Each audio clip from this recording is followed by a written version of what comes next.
மாற்றுத்திறனாளிகளின் நலன். Democracy is not merely a form of government. It is primarily a mode of associated living of conjoint communicated experience. It is essentially an attitude of respect and reverence towards fellow men என்றார் doctor Ambedkar.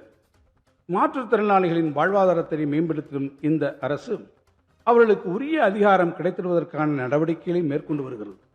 நாட்டிலேயே முதன்முறையாக உள்ளாட்சி அமைப்புகளில் மாற்றுத்திறனாளிகளை உறுப்பினர்களாக நியமிக்கும் வகையில் தமிழ்நாடு ஊராட்சிகள் சட்டம் 1994 மற்றும் தமிழ்நாடு நகர்ப்புற உள்ளாட்சி அமைப்புகள் சட்டம் 1998 ஆகியவற்றில் உரிய திருத்தங்களை தமிழ்நாடு அரசு கொண்டு வந்துள்ளது. இதன் மூலம் உள்ளாட்சி அமைப்புகளில் இதுவரை 3632 மாற்றுத்திறனாளிகள் நியமன உறுப்பினர்களாக பொறுப்பேற்றுள்ளனர். உள்ளாட்சி அமைப்புகளில் மாற்றுத்திறனாளிகளின் குரல் உரக்க ஒலித்திடச் செய்யும் இந்நடவடிக்கை நாடெங்கும் பெரும் வரவேற்பை பெற்றுள்ளது. அரசு வேலைவாய்ப்பில் மாற்றுத்திறனாளிகளுக்கு 4% இடஒதுக்கீடு நேரடி நியமன முறையில் வழங்கப்பட்டு வரும் நிலையில் தற்போது பணி உயர்வு முறையிலும் இடஒதுக்கீடு வழங்கி அரசு ஆணையிட்டுள்ளது.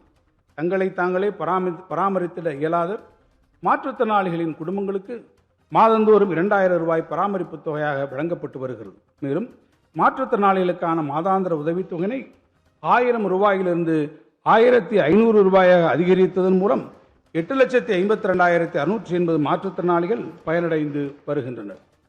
2022 ஆண்டில் 1774 கோடி ரூபாய் உலக வங்கி உதவியுடன் 6 ஆண்டுகளில் செயல்படுத்தக்கூடிய தமிழ்நாடு உரிமைகள் திட்டத்தினை டிஎன் ரைட்ஸ் அறிமுகப்படுத்தி அனைத்து துறைகளின் சேவைகளை மாற்றுத்திறனாளிகளுக்கு ஒரே இடத்தில் கிடைப்பதற்கான நடவடிக்கைகள் மேற்கொள்ளப்பட்டு வருகின்றன.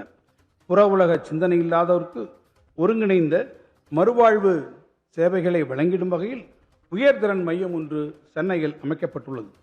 எல்லாருக்கும் எல்லாம் எனும் கொள்கை பாதையில் வலுவாது பயணித்திடும் இந்த அரசு மாற்றுத்திறனாளிகள் மலர்ந்த முகத்துடனும் தன்மான உணர்வுடனும் தம் வாழ்வை நடத்திடும் வகையில் அவர் தம் நலனில் தனி கவனத்துடன் செயல்பட்டு வருகிறது.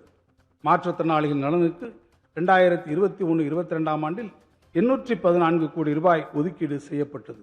இந்த நிதி ஒதுக்கீடானது 2025-26 ஆண்டில் 1433 கோடி ரூபாயாக உயர்ந்துள்ளது. இது மாற்றுத்திறனாளிகளின் நலன் காப்பதை இந்த அரசு தலையாய கடமையாக கருதுவதை தெளிவாக்கும்.